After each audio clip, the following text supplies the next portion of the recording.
my role as a teacher is going through a massive, irreversible shift, and not everyone's going to resonate with it. To set the frame for today, I think it's important that we talk a little bit about authority. Technically, there's a bunch of different types of authority, but today we're going to talk about two very specific types. I refer to these types of authority as results-based authority and process-based authority. Most of us are familiar with results-based authority. This is the guru that preaches from the mountaintop. This is the guide or the leader or the person who has earned some kind of credibility via hierarchy and status by achieving a certain accomplishment or achieving a certain image.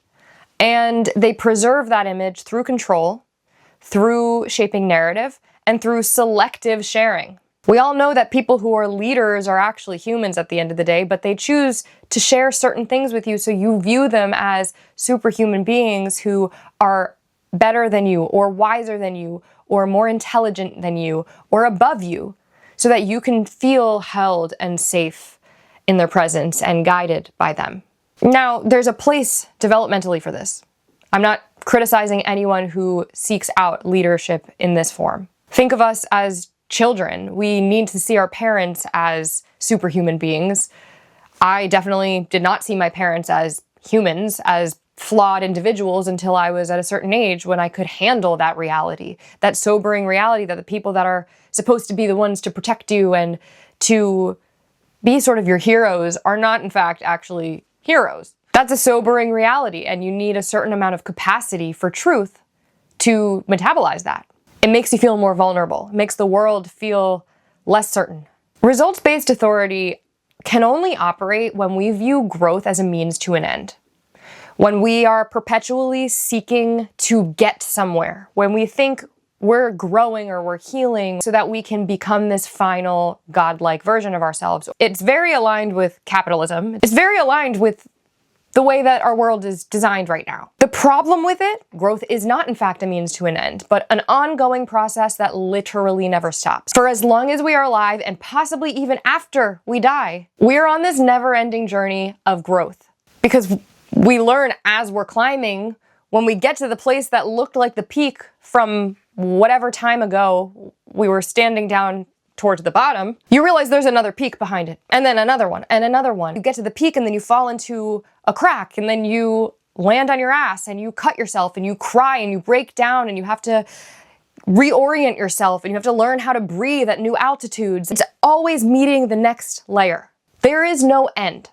That is an illusion, just as much as seeing our guides and our teachers and our doctors as these superhuman beings who have all the answers for us, who have made it to the peak and now can speak down to the bottom to the rest of us. The other thing is that results-based authority, because it's rooted on pedestalizing people, there's an inherent outsourcing and externalization of authority. The entire model is basically, I have made it to this place. I have become this thing. And I have what you don't have. So pay me and I'll give you the answers. So it's centralized. Usually it's not malicious, but structurally it is exploitative. Process-based authority, on the other hand, isn't just about the process. There are answers that we find within the process, but it's a little more honest about the reality that we are all human. Your greatest teachers and your greatest guides included, no one's exempt from that. And someone can be very, very intelligent and achieve a certain level of mastery and also still break down when they experience something new or something destabilizing. You don't cross the finish line and say, yes, now I can guide people here and I can just be this godlike spirit with no emotionality, no humanness, no real challenges that I'm still meeting in my everyday life. Anyone who's presenting that image is doing just that. They are performing perfection. They have curated an image so that you think that, while they selectively share with you the reality of their day-to-day lives, challenges, fears, vulnerabilities, and so on and so forth.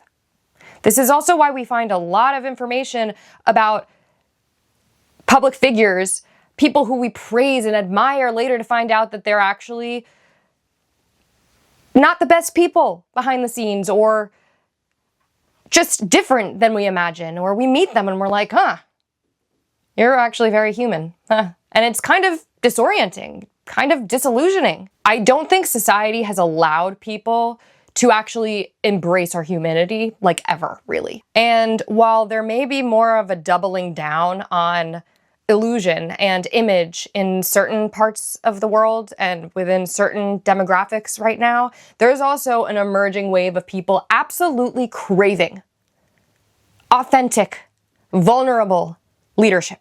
People want to see other people putting themselves out there as a human, experiencing life that happens to us as humans when we do that, and then processing it and integrating that experience into wisdom to then share with other people, and then continue that cycle. That's actual credibility, by the way. Credibility is something that must be earned every single day. Not just upheld by controlling rigidly the image that you present to the world, but like actually showing up in your actions with integrity every single day, visibly. Being held accountable every single day in your actions. The more that people show up that way, the world radically changes. Because if everyone sees everything about us and we stop filtering so we look prettier or better or paint ourselves in a more superhuman, godlike, whatever light we're aiming for, then we actually have to show up in the way that we want to be perceived as. And not only that, but it also gives permission to everyone else to be human. It stops affirming this idea in your mind that there's a perfect version of yourself that you're never actually going to achieve, because that's not real life. The good, bad, and the ugly is in you too, and it's beautiful. Here's the thing too about process-based authority.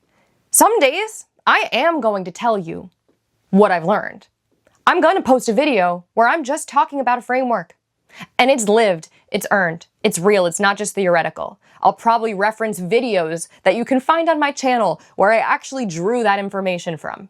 Real life experiences turned integration. But then there's going to be other days where I'm crying because I am going through some shit. That brings value in a different way. Again, aside from the integration perspective, the messy middle of reality, it also, I hope, validates what you have experienced or experience in your life, or possibly will experience. And I hope that it also normalizes that this human experience till the day we die, and again, possibly after, is an emotional, confusing, chaotic, messy process, whether you like it or not. And the more we actually kind of wake up to that, as sobering and disillusioning as it is, and trust me, I know, the more we can actually surrender into it, and then things do actually get a bit easier. There's less resistance, there's more just being. And yes, it does transform the way that you look at other people, especially leaders, because you'll find a little bit of leadership in a lot of people. You'll also find a lot of flaws in a lot of people. You're going to find humanness in people everywhere, every single person you meet. And the people who are hiding it the most, do I even need to say that you can almost guarantee that they've got quite a bit to hide if they're not being transparent fully. And I think we are moving into an era where we are all going to start asking that question more and more, what have you got to hide? On the flip side, I want to see all of you. I want to embrace your humanness. And of course, what that translates to is I am worthy of embracing my humanness, because we're all just mirrors for each other at the end of the day. So this is a declaration to anyone, whether you're just coming across my channel or you've been here for a while. If you came onto this channel looking for a polished, curated image of perfection and someone to tell you that she has made it to the top of the mountain, guess what? I made it to the top of the mountain and I realized I still have climbing to go. And I realized that that never is going to end, that that was just an illusion. If you're not ready for that kind of radical honesty, I respect what you need and I respect what works for you. But that's not me. I would rather be someone who serves as a mirror to your own inner light than someone whose entire model is built around keeping you away from it. And not everyone's ready to connect with theirs. But if you are, and you are actually taking strides towards differentiation and sovereignty and becoming someone who is capable of holding the sobering nuance and complexity of life and what it means to be a human and to move through the messy middle and maybe change the world along the way, well then, you've found the right girl. And I am so happy you're here. I'll see you soon.